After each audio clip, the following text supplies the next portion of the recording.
یہاں رہنے کے لیے آیا ہمیشہ؟ جانا ہے نا. جیسے آج جس کی ہم نے نماز جنازہ پڑھائی یہ ہمارا بھائی چلا گیا نا. بولو چلا گیا کہ نہیں چلا گیا؟ تو جو آ رہا ہے وہ آگے جا رہا ہے، یہاں نہیں رہنا نہیں ہے یہاں.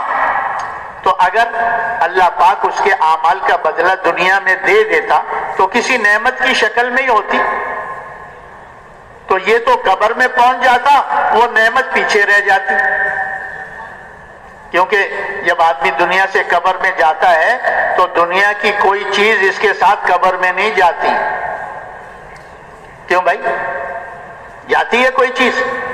جیسے ماں کے پیٹ سے آیا تھا ایسے ہی قبر کے پیٹ میں چلا جاتا ہے. اور کیا کہتے ہیں اس کو کہ بھائی اس کے کپڑے بھی اتار دو، اس کے ہاتھ میں انگوٹھی ہے وہ بھی نکال دو، اس کے ساری چیزیں جو دنیا کے حساب سے وہ سب. الحمدللہ نحمده ونستعینه ونستغفره ونؤمن به ونتوکل علیہ ونعوذ باللہ من شرور انفسنا ومن سیئات اعمالنا من يهده الله فلا مضل له ومن يضلله فلا هادي له ونشهد أن لا إله إلا الله وحده لا شريك له ونشهد أن سيدنا وحبيبنا ونبينا ومولانا محمدا عبده ورسوله.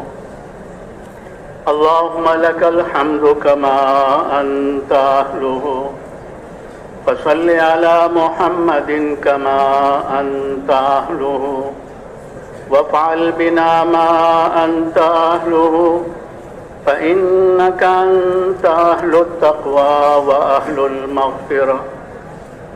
يا رب صل وسلم دائما أبدا على حبيبك خير الخلق كلهم. أما بعد فأعوذ بالله من الشيطان الرجيم. بسم الله الرحمن الرحيم.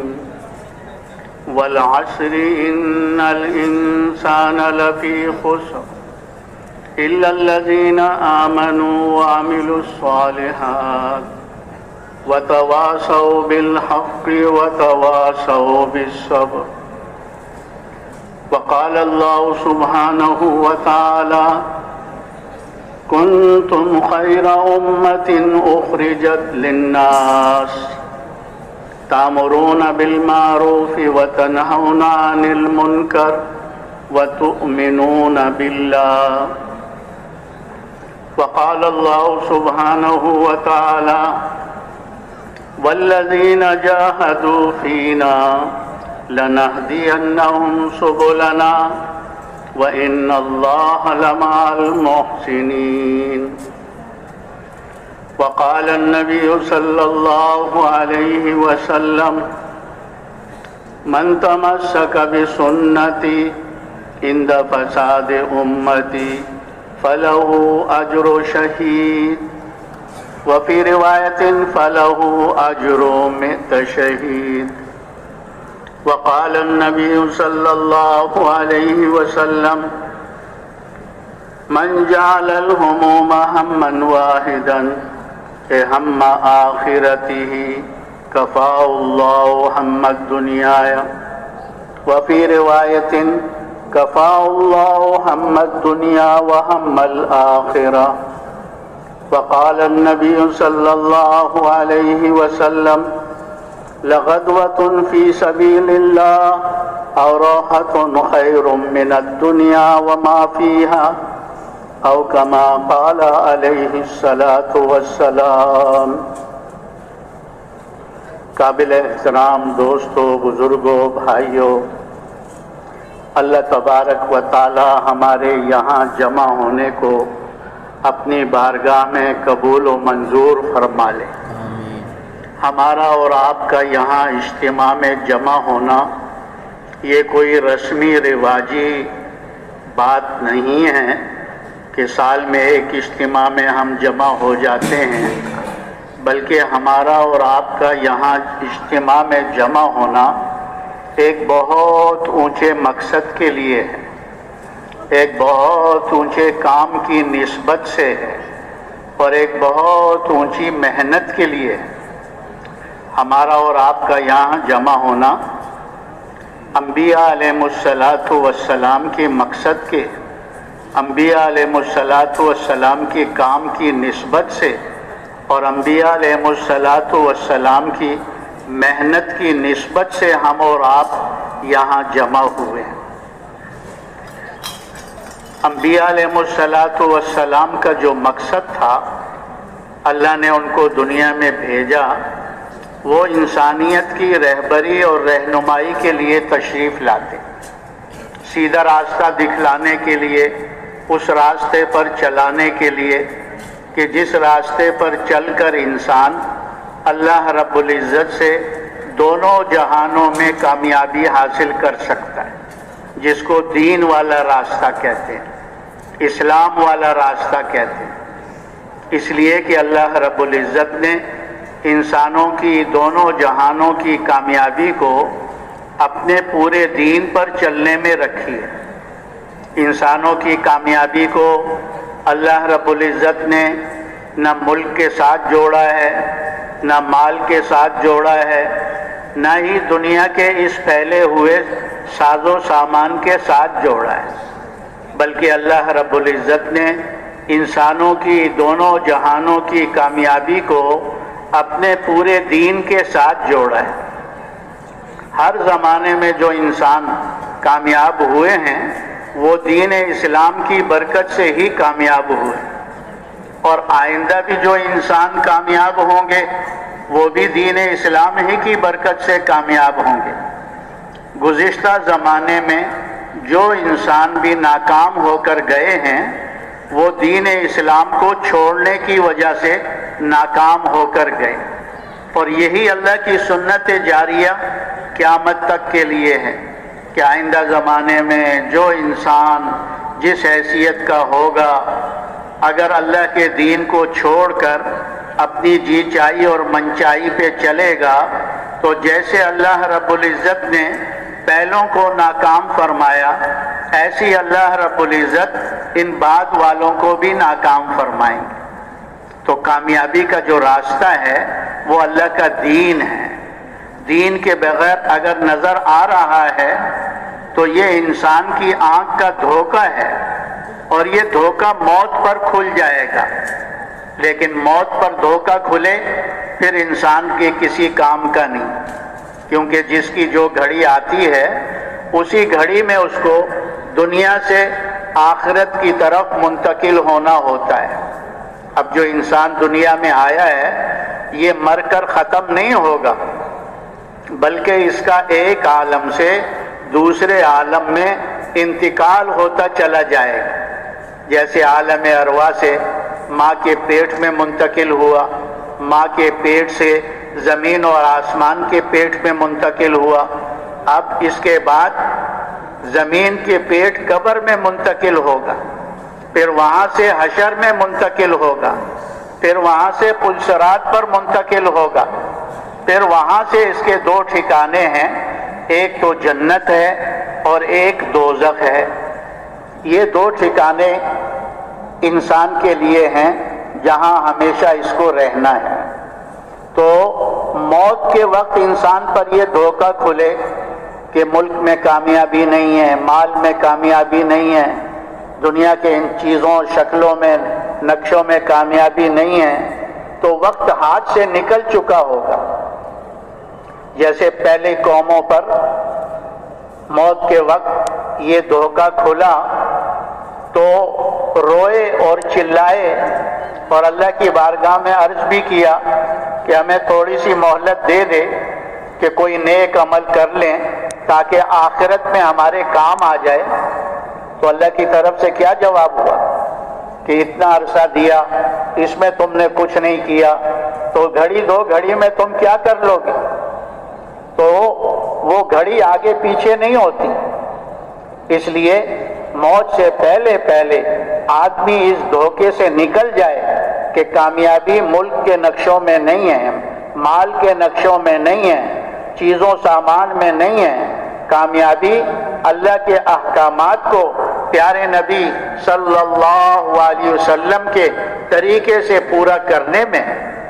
جب آدمی موت سے پہلے اس دھوکے سے نکلتا ہے تو پھر اپنی اصلاح کر لیتا ہے، اپنے معاملے کو اللہ سے درست کر لیتا ہے، اپنی نافرمانیوں پر، اپنے گناہوں پر اللہ سے معافی مانگ لیتا ہے، توبہ کر لیتا ہے۔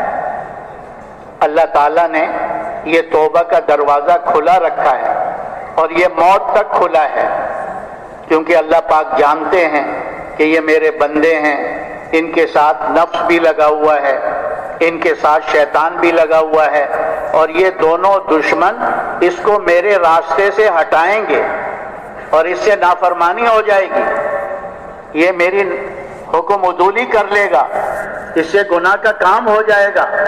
تو اللہ تبارک و تعالیٰ نے توبہ کا دروازہ کھلا رکھا ہے اور یہ موت تک کھلا ہے۔ حدیث شریف کا مفہوم ہے کہ توبہ کرنے والا ایسا ہے جیسے اس نے گناہ کیا ہی نہیں۔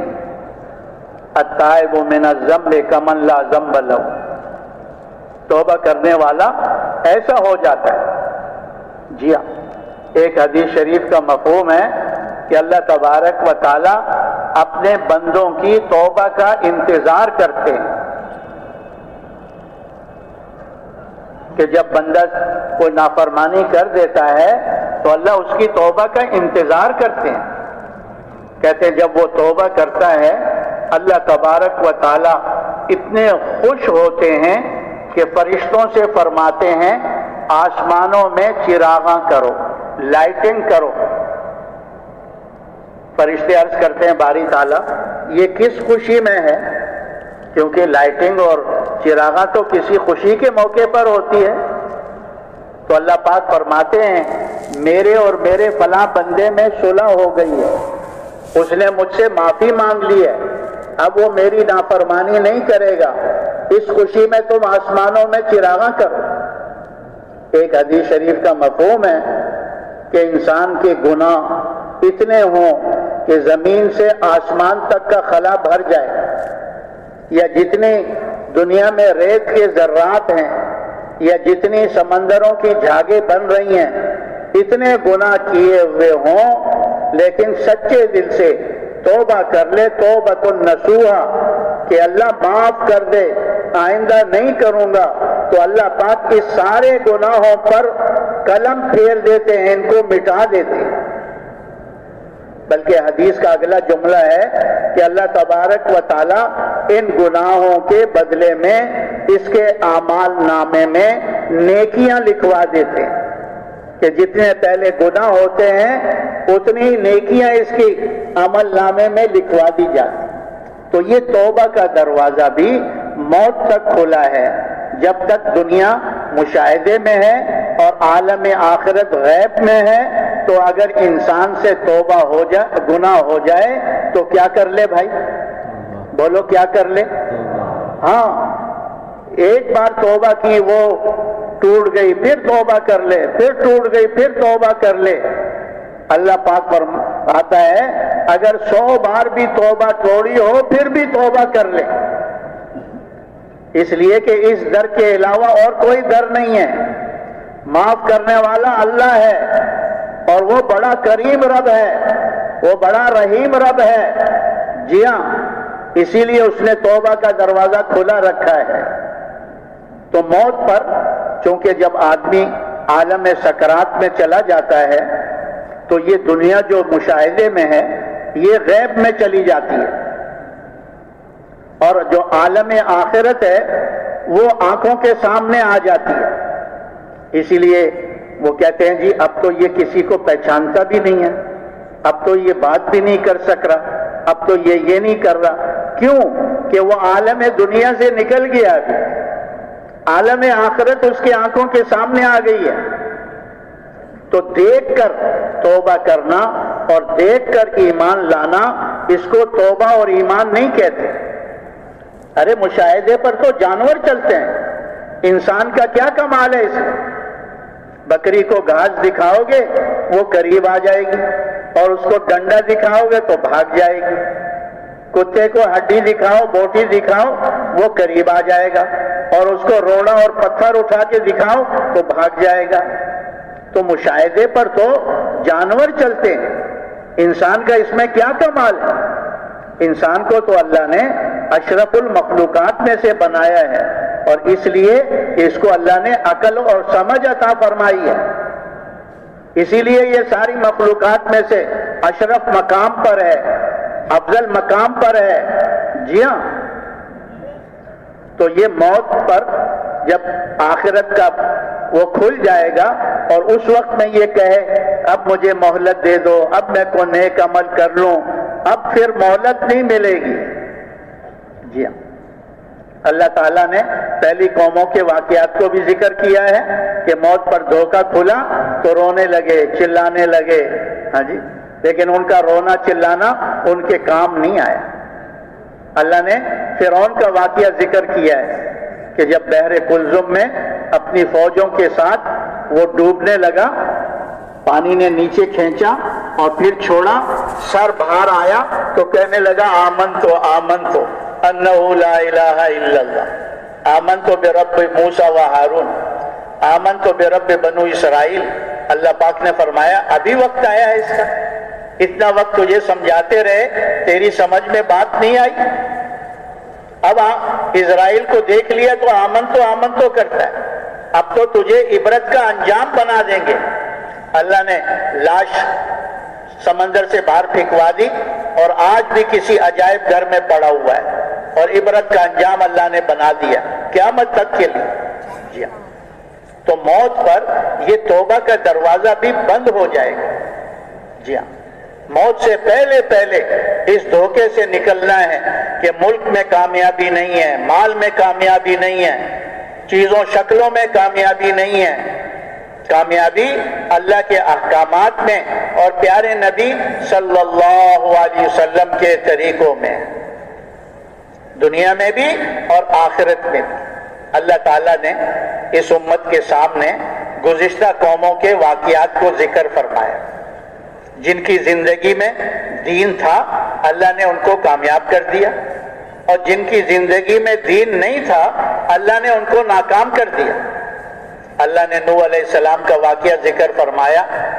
نوح علیہ السلام نے 950 سال تک اپنی قوم کو اللہ کی طرف بلایا، اللہ کے دین کی طرف بلایا، لیکن بہت تھوڑے سے لوگ ان کی بات مان کر دین پر آئے، اسلام پر چلے۔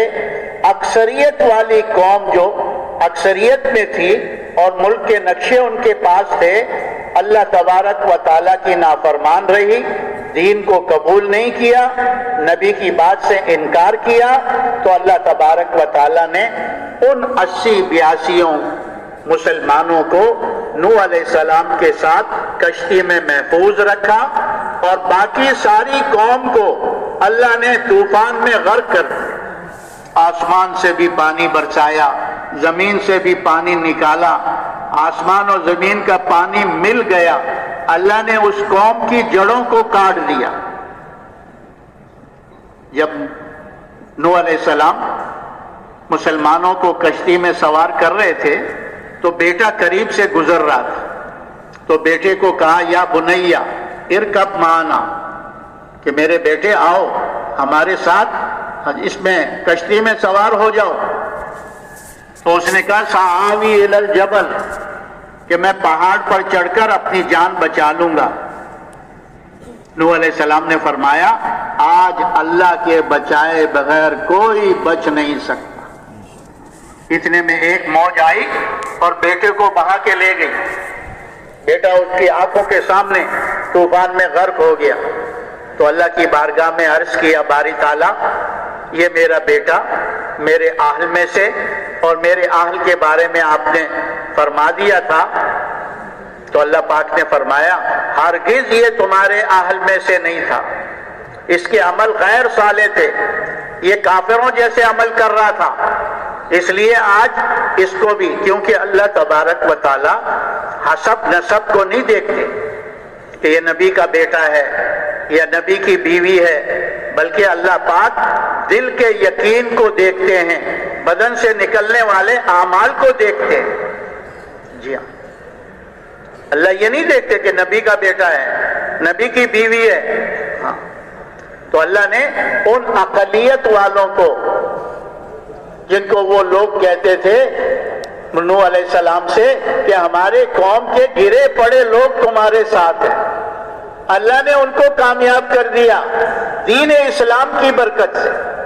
جی ہاں، اور جو مال و دولت اور ساری نقشوں والے تھے، اللہ نے ان کو صفحہ ہستی سے مٹا دیا۔ اللہ نے ابراہیم علیہ السلام کا واقعہ ذکر فرمایا ہے، اللہ نے نمرود کی طرف، قوم کی طرف ابراہیم علیہ السلام کو بھیجا، نہ قوم، نہ نمرود مانا، نہ قوم مانی، حتیٰ کہ ابراہیم علیہ السلام کے والدین بھی نمرود کے ساتھ تھے۔ تو جیسے نمرود ناکام ہوا، اس کی قوم ناکام ہوئی، ایسے ابراہیم علیہ السلام کے والدین بھی نمرود کے ساتھ ناکام ہو گئے۔ اللہ نے یہ نہیں دیکھا کہ یہ نبی کے والدین ہیں، یہ نبی کا باپ ہے، یہ نبی کی ماں ہے، کیونکہ اللہ تبارک و تعالی حسب نسب کو نہیں دیکھتے، اندر کو دیکھتے ہیں، دل میں کیا ہے، باہر جسم سے کیا نکل رہا ہے ان کے۔ جی ہاں، تو اللہ نے نمرود جو ساری دنیا کا بادشاہ تھا، اپنی قوم کے ساتھ ناکام ہو گیا۔ نمرود کی بیٹی کلمہ پڑھ کے مسلمان ہو گئی، ابراہیم علیہ السلام پر ایمان لے آئی، اللہ نے نمرود کی بیٹی کو کامیاب کر دیا۔ جی ہاں، اللہ نے فرعون کی طرف موسیٰ علیہ السلام کو اور اس کی قوم کی طرف اور بنی اسرائیل کی طرف اللہ تبارک و تعالیٰ نے موسیٰ علیہ السلام کو بھیجا۔ موسیٰ علیہ السلام فرعون کو، اس کی قوم کو اللہ کی طرف، اللہ کے دین کی طرف بلا رہے ہیں، اور بنی اسرائیل چونکہ مسلمان تھے، ان پر ایمان اور اعمال کی محنت کر رہے، کلمہ نماز کی محنت کر رہے، کیونکہ بنی اسرائیل جو تھے وہ یوسف علیہ السلام کے 12 بھائیوں کی اولاد تھے۔ یوسف علیہ السلام کو اللہ نے کنویں میں سے نکالا، ملک مصر کے بازار میں بکے، پھر بادشاہ کے محل میں پہنچے، وہاں سے اللہ نے ان کو جیل میں بھجوا دیا، جیل سے نکال کر اللہ نے ملک مصر کے تخت پہ بٹھا دیا۔ تو بنی اسرائیل یوسف علیہ السلام کے 12 بھائیوں کے اولاد تھے، انہی کی نسل آگے چل رہی تھی، اور یہ مسلمان تھے، لیکن اسلام والے راستے کو چھوڑا اور جی چاہی اور منچائی پہ چل پڑے۔ تو اللہ تبارک و تعالیٰ نے اس زمانے میں جو سب سے زیادہ خواہشات پر چلنے والا تھا فرعون، اللہ نے بنی اسرائیل پر فرعونیوں کو مسلط کر دیا۔ جی ہاں، کیونکہ جب مسلمان اللہ کے دین کو چھوڑے گا اور خواہشات پر چلے گا، تو اس زمانے میں جو سب سے بڑے خواہش پر چلنے والے ہوں گے، اللہ مسلمانوں پر ان کو مسلط کر دے گا۔ آج بھی ہم ساری دنیا میں دیکھ لیں کہ مسلمان کتنے اللہ کے دین کے مطابق چل رہے ہیں، خواہشات کی زندگی پہ پڑ گئے ہیں، اس لیے اللہ نے غیروں کو ہم پر مسلط کر دیا ہے۔ جو سب سے بڑے خواہش پر چلنے والے ہیں، ان کو اللہ نے مسلمانوں پہ مسلط کیا ہوا ہے۔ تو موسیٰ علیہ السلام بنی اسرائیل پر کلمہ نماز کی محنت کر رہے ہیں کہ دیکھو سب کچھ اللہ کرتے ہیں، اللہ کا غیر اللہ کے بغیر کچھ نہیں کرتا، لا الہ الا اللہ۔ اس لیے فرعون سے نہ ڈرو، فرعون کی فوجوں سے نہ ڈرو، فرعون کی اسلحہ سے نہ ڈرو۔ ہاں، ڈرنا ہے ایک اللہ سے ڈرنا ہے، اس کا خوف اپنے دل میں پیدا کرو۔ اور فرعون اللہ کے ارادے کے بغیر کچھ نہیں کر سکتا، اور اللہ پاک کرنے میں کسی چیز کے محتاج نہیں ہے۔ اپنے دل کے یقین کو ٹھیک کرو، اور بدن سے نکلنے والے اعمال کے لیے اللہ نے حکم دیا کہ ان کو کہو اپنے گھروں میں مسجد بنا کر نماز ادا کریں۔ کیا مقصد؟ کہ اپنے جسم کو اللہ کے حکموں کا پابند بنائیں، جو احکامات ان کو دیے گئے ہیں ان احکامات کے مطابق چلیں. تو فرمایا کہ موسیٰ علیہ السلام بنی اسرائیل پر کلمہ نماز کی محنت کر رہے ہیں اور فرعون کو اللہ کی طرف بلا رہے ہیں. تو فرعون کو یہاں بنی اسرائیل اپنی اصلاح میں لگ گئے, پچھلی زندگی پہ نادم ہو گئے اور دین کے راستے پر آنے لگے. تو اللہ تبارک و تعالیٰ نے جو فرعون کو ان پر مسلط کیا تھا, اور کیسا مسلط تھا, ہائے, کہتے ہیں ان کے بچوں کو ان کے سامنے ذبح کر دیا جاتا تھا اور کوئی چوں بھی نہیں کر سکتا تھا. ان کی بچیوں کو زندہ چھوڑ دیتے تھے, بچوں کو ذبح کر دیتے اور ان سے بیگار لیتے تھے, مفت میں کام کرواتے تھے ان سے.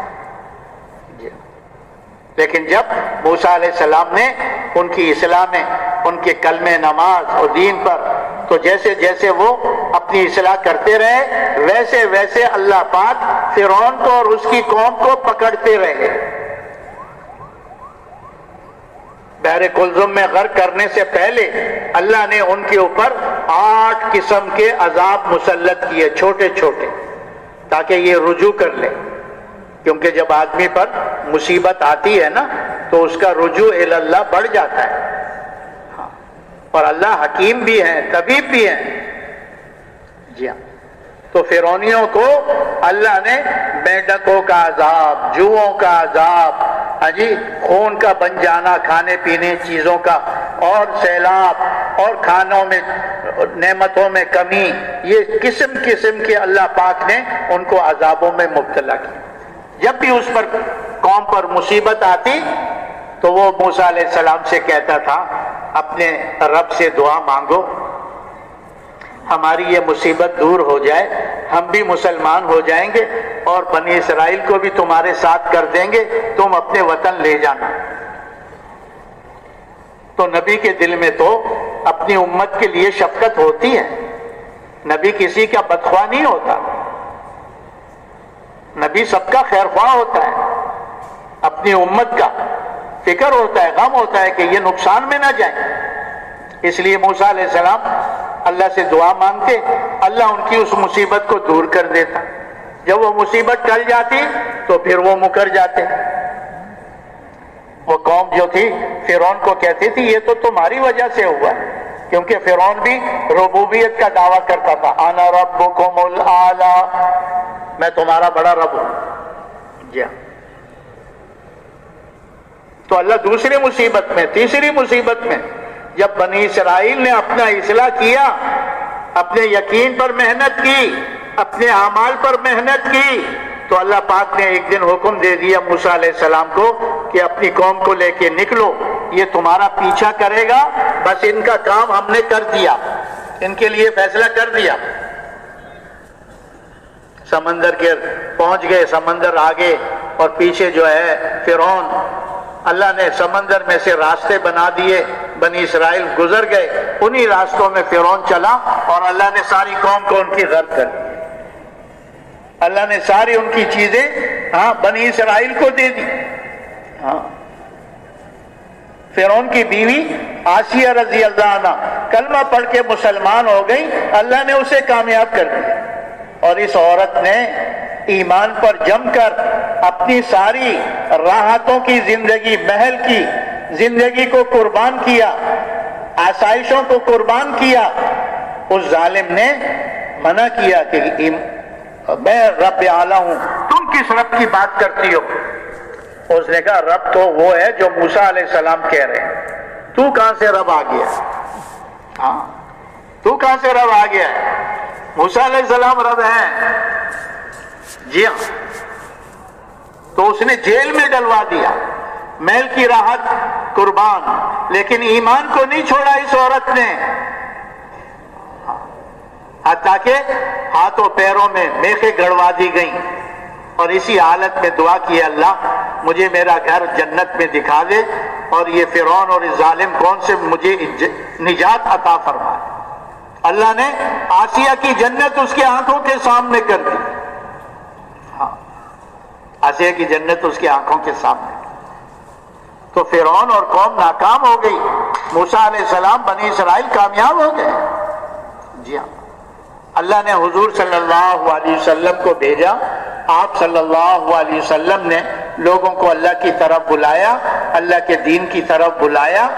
ان میں سے غریب، غلام، مسکین یہ کلمہ پڑھ کے مسلمان ہو رہے، بلال جیسا حبشی، شعیب، سلمان، یہ غلام یہ اسلام میں داخل ہو رہے، اور بڑے بڑے قریشی سردار نبی کی بات کو نہیں مانا، اللہ نے ان کو تباہ و برباد کر دیا۔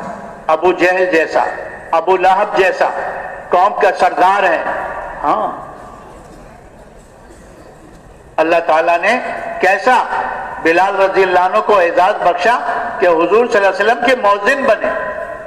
سفر و حضر میں اذان کی خدمت انہی کے ذمہ ہوتی تھی کہ بنیادی لوگوں میں سے تھے، اور اس بنیادی لوگ انہوں نے اسلام کو پھیلانے میں بنیاد ہی سے اپنے خون کو، اپنے خون کی قربانی دی، اپنی جان کی قربانی دی، اپنی عزت آبرو کی قربانی دی، اللہ کے دین کے لیے ذلتیں برداشت کی۔ مدینہ کے گلیوں میں گھسیٹا جاتا تھا، خباب کو آگ کے انگاروں پہ گھسیٹا جاتا تھا، لیکن برداشت کیا تو اللہ پاک نے کیا نوازا ان کو۔ جب مکہ فتح ہوا تو حضور صلی اللہ علیہ وسلم نے بلال کو بلایا کہ بیت اللہ کی چھت پر کھڑے ہو کر اذان دو۔ کس کی چھت پر؟ بیت اللہ کی چھت پہ اذان دو۔ جی ہاں، حضرت عمر رضی اللہ عنہ جب بھی بلال آتے تو کہتے جا سیدنا بلال، جا سیدنا بلال۔ ایک کالا کلوٹا حبشی غلام، لیکن دین نے اس کو کتنا اونچا کیا، دین کی قربانی نے اس کو کتنا اونچا کیا، اور بڑے بڑے سردار ناکام ہو گئے۔ اللہ پاک نے مہاجرین کو کامیاب کیا، انصار کو کامیاب کیا، ان کے مقابلے میں کیسر و کسرا کو اللہ نے ناکام کر دیا۔ کیسر بڑی حکومت، کسرا بڑی حکومت روم اور فارس کی، لیکن نبی کی بات کو نہیں مانا، اللہ نے ٹکڑے ٹکڑے کر دیے، اور یہ مہاجرین، یہ انصار کامیاب ہو گئے۔ تو کامیابی کا جو راستہ ہے وہ اللہ کا دین ہے، دین کے بغیر نہ کسی کو کامیابی ملی ہے اور نہ ملے گی۔ جس کو بھی کامیابی ملی ہے دین کی برکت سے ملی ہے، اور جس کو بھی آئندہ ملے گی اس کو بھی دین ہی کی برکت سے ملے گی۔ اللہ تبارک و تعالیٰ نے اسی کو فرمایا، من عمل صالحا من ذکر او انثى وهو مؤمن فلنحيينه حياة طیبہ وَلَنَجْزِيَنَّهُمْ أَجْرَهُمْ بِأَحْسَنِ مَا كَانُوا يَعْمَلُونَ، کہ جو بھی ہے نیک عمل کرتا ہے، چاہے مرد ہے چاہے عورت ہے، بشرطے کہ ایمان والا ہے، ہم اس کو دنیا میں طیب زندگی، پاکیزہ زندگی دیں۔ طیب زندگی، طیب زندگی کہ انسان جو دنیا میں چاہتا ہے وہ سب اللہ اس کو دیتا ہے۔ جی ہاں، ہر انسان کیا چاہتا ہے؟ مجھے عزت ملے۔ ہر انسان کیا چاہتا ہے؟ مجھے چین ملے، مجھے سکون ملے، مجھے اطمینان ملے، مجھے راحت ملے، مجھے عافیت ملے۔ ہر انسان کی یہ چاہت ہے۔ جی ہاں، اور اللہ تبارک و تعالیٰ نے طیب زندگی میں یہ سب کچھ بتا دیا۔ اور بعض قرآن کی آیتیں، بعض قرآن کی آیتوں کی تفسیر ہے۔ ایک آیت میں اللہ فرما رہے ہیں وَلِلَّهِ الْعِزَّةُ وَلِرَسُولِهِ وَلِلْمُؤْمِنِينَ، کہ عزت اللہ کے لیے ہے، اللہ کے رسول کے لیے ہے، اور ایمان والوں کے لیے ہے۔ عزت ایمان سے ملے گا، یہ نہیں کہ بڑی گاڑی میں ہے تو عزت والا ہے، بڑی کوٹھی میں ہے تو عزت والا ہے، بڑی جو ہے کرسی پہ بیٹھا ہے تو عزت والا ہے۔ ان میں سے اللہ نے کسی چیز کو ذکر نہیں کیا۔ اگر ایمان والا ہے تو عزت والا ہے، اللہ عزت سے نوازے گا اس کو۔ اسی طرح الذین آمنوا تطمئن قلوبهم بذکر اللہ، الا بذکر اللہ تطمئن القلوب۔ اللہ فرماتے ہیں ایمان والوں کے دلوں کو سکون اللہ کی یاد سے ملتا ہے، اللہ کے ذکر سے ملتا ہے۔ فرمایا غور سے سن لو، دلوں کا اطمینان اور سکون اللہ کی یاد میں ہے، اللہ کے ذکر میں ہے۔ علماء کرام فرماتے ہیں یہاں ذکر سے مراد صرف تسبیح نہیں ہے، حال کے امر کو پورا کرنا۔ جس وقت میں اللہ کا جو امر متوجہ ہو اس کو پیارے نبی کے طریقے سے پورا کرنا، یہ اس وقت کا ذکر ہے۔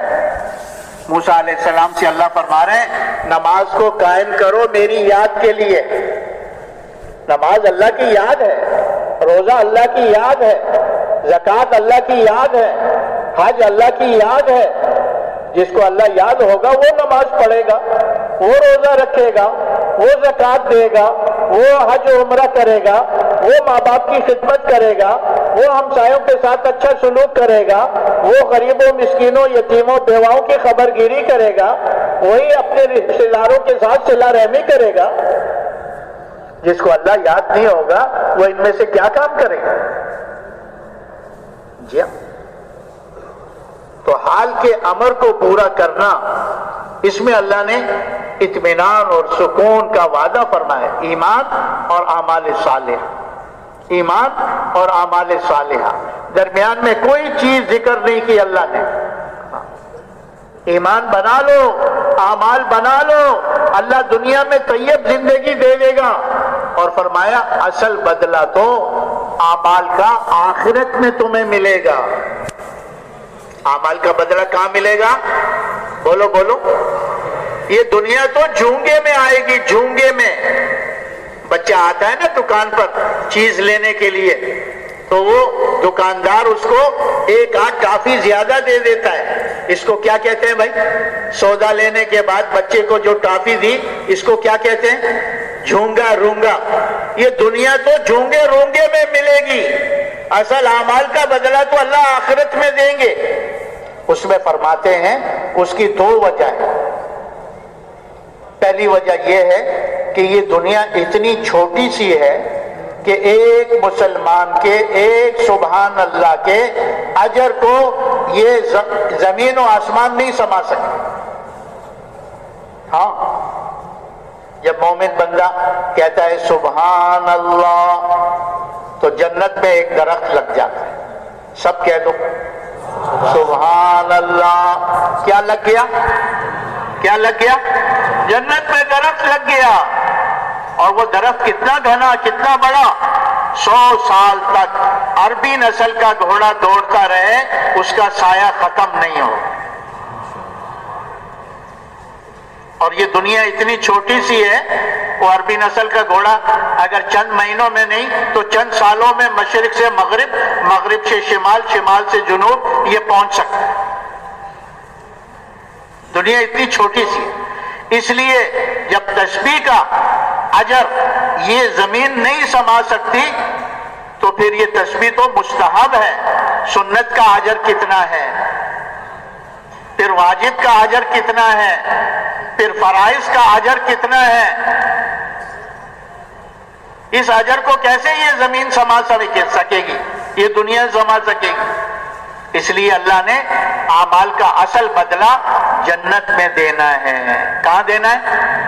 جنت میں۔ جنت بہت بڑی جگہ ہے۔ اللہ نے فرمایا اس کی صرف چوڑائی اتنی ہے، 7 زمین 7 آسمان، یہ جنت کی صرف چوڑائی ہے، لمبائی کا کوئی ذکر نہیں کیا کہ کتنی لمبی ہے۔ اتنا بتایا ہے کہ آخری جنتی جہنم سے جو نکل کر جنت میں پہنچے گا اس کو اس دنیا سے 10 گنا بڑی جنت ملے گی۔ کتنی بڑی بھائی؟ 10 گنا بڑی جنت ملے گی۔ تو اعمال کا بدلہ ایسی جگہ اللہ دیں گے جو بہت بڑی ہے۔ ایسے پتہ نہیں کتنے باغات ہوں گے درختوں کے، جی ہاں باغات ہوں گے وہاں پر۔ دوسری وجہ یہ بتاتے ہیں اعمال کا بدلہ اس لیے دنیا میں نہیں ملتا کہ اس کی کیا ہے، انسان جو دنیا میں آیا ہے یہ ہمیشہ رہنے کے لیے نہیں آیا بلکہ یہاں سے جانے کے لیے آیا۔ کیوں بھائی؟ یہاں رہنے کے لیے آیا ہمیشہ؟ جانا ہے نا. جیسے آج جس کی ہم نے نماز جنازہ پڑھائی یہ ہمارا بھائی چلا گیا نا. بولو چلا گیا کہ نہیں چلا گیا؟ تو جو آ رہا ہے وہ آگے جا رہا ہے، یہاں نہیں رہنا نہیں ہے یہاں. تو اگر اللہ پاک اس کے اعمال کا بدلہ دنیا میں دے دیتا تو کسی نعمت کی شکل میں ہی ہوتی. تو یہ تو قبر میں پہنچ جاتا، وہ نعمت پیچھے رہ جاتی. کیونکہ جب آدمی دنیا سے قبر میں جاتا ہے تو دنیا کی کوئی چیز اس کے ساتھ قبر میں نہیں جاتی. کیوں بھائی؟ جاتی ہے کوئی چیز؟ جیسے ماں کے پیٹ سے آیا تھا ایسے ہی قبر کے پیٹ میں چلا جاتا ہے. اور کیا کہتے ہیں اس کو کہ بھائی اس کے کپڑے بھی اتار دو، اس کے ہاتھ میں انگوٹھی ہے وہ بھی نکال دو، اس کے ساری چیزیں جو دنیا کے حساب سے وہ سب اس سے بدن سے جدا کر دو، اور پھر بدن پر ایسے غسل دو اس کو کہ یہ اس دنیا کے میل کو بھی قبر میں ساتھ لے کر نہ جائے. اس کو غسل دے کر بھیجو کہ دنیا کا میل بھی اس کے ساتھ نہ جائے. تو اگر نعمت دنیا میں ملے تو وہ پیچھے رہ جائے گا اور یہ قبر میں پہنچ جائے گا.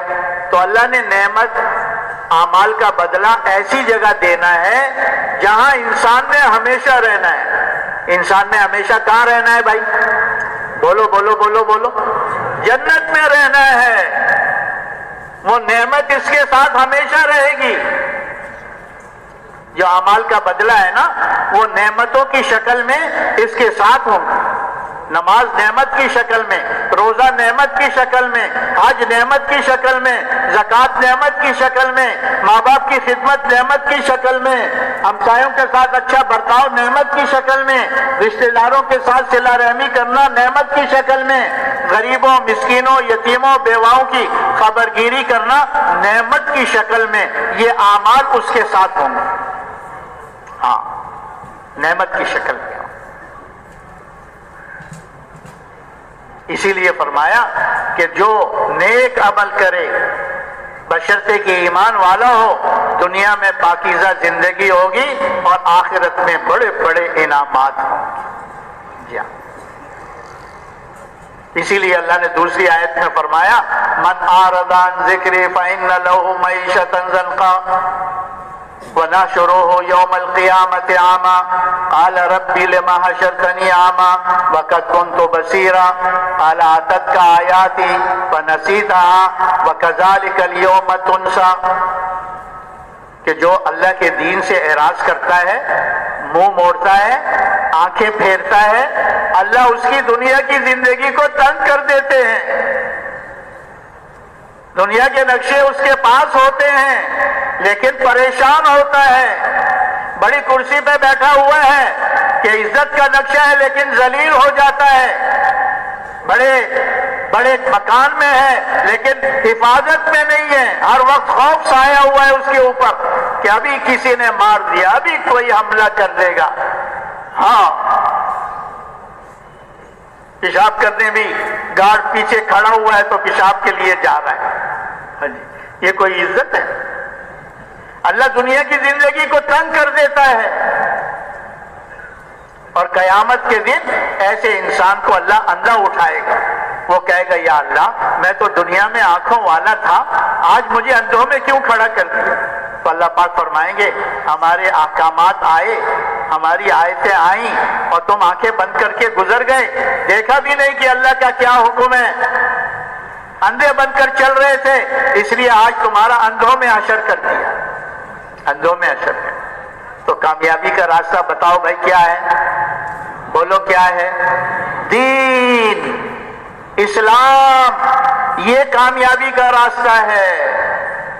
اس کے علاوہ سارا دھوکہ ہے اور دھوکہ موت پر کھل جائے گا لیکن موت کے وقت پھر موقع نہیں آئے گا. اسی لیے اللہ تبارک و تعالی اپنے بندوں پر بڑے مہربان ہیں.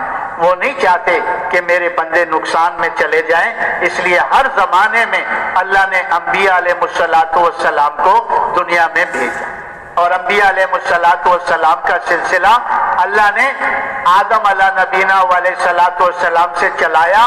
ہمارے اور آپ کے نبی حضرت محمد صلی اللہ علیہ وسلم تک اللہ نے اس سلسلے کو جاری رکھا.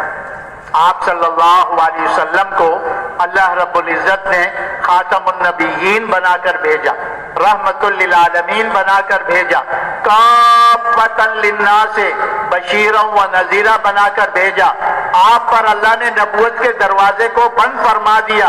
اب آپ صلی اللہ علیہ وسلم کے بعد کوئی نبی اور رسول آنے والا نہیں ہے، نہ ذلی نہ بروجی. جو بھی نبوت کا دعویٰ کرے گا جھوٹا ہے، کذاب ہے، کافر ہے. اللہ تعالیٰ نے آپ صلی اللہ علیہ وسلم پر نبوت کے دروازے کو بند فرما دیا. اب نبی کوئی نہیں آئے گا، لیکن انسانیت تو قیامت تک آتی رہے گی. آنے والی نسلوں کی رہبری رہنمائی کون کرے گا؟ کون دین کا راستہ بتائے گا؟ کون اس راستے پہ چلائے گا تاکہ انسانیت جہنم سے بچ کر جنت میں جانے والی بن جائے، دنیا اور آخرت میں کامیاب ہو جائے، دنیا اور آخرت کی ناکامی سے بچ جائے؟ تو ہمارے بڑے فرماتے ہیں اللہ رب العزت نے نبوت کے دروازے کو تو بند فرما دیا، لیکن کار نبوت کو اللہ پاک نے بند نہیں فرمایا. کار نبوت قیامت تک جاری و ساری رہے گا جب تک اللہ چاہیں گے.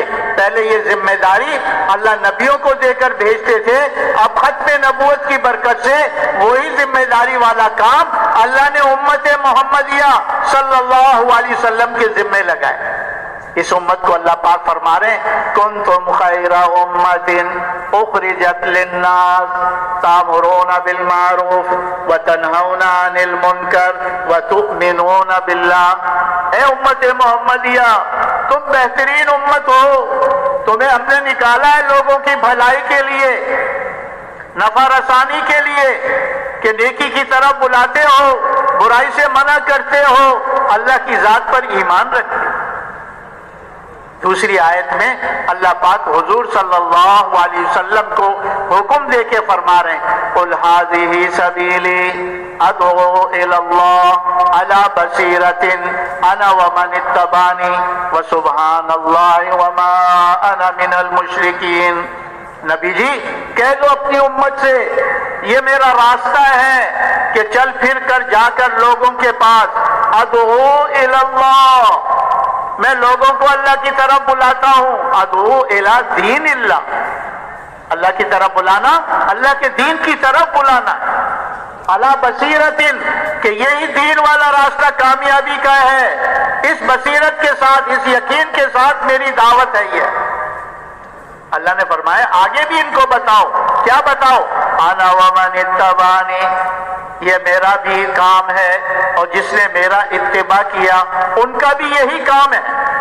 صاحب جلالین نے اپنی تفسیر میں لکھا ہے من اتبعنی اے من آمن، کہ جس نے کلمہ پڑھا ہے لا الہ الا اللہ محمد الرسول اللہ، وہ من اتبعنی میں داخل ہے.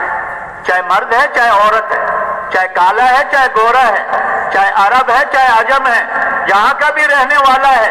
اب اس کی ذمہ داری ہے کہ خود بھی پورے دین پہ چلنا ہے اور اس پورے دین کو پوری دنیا میں پہنچانا ہے.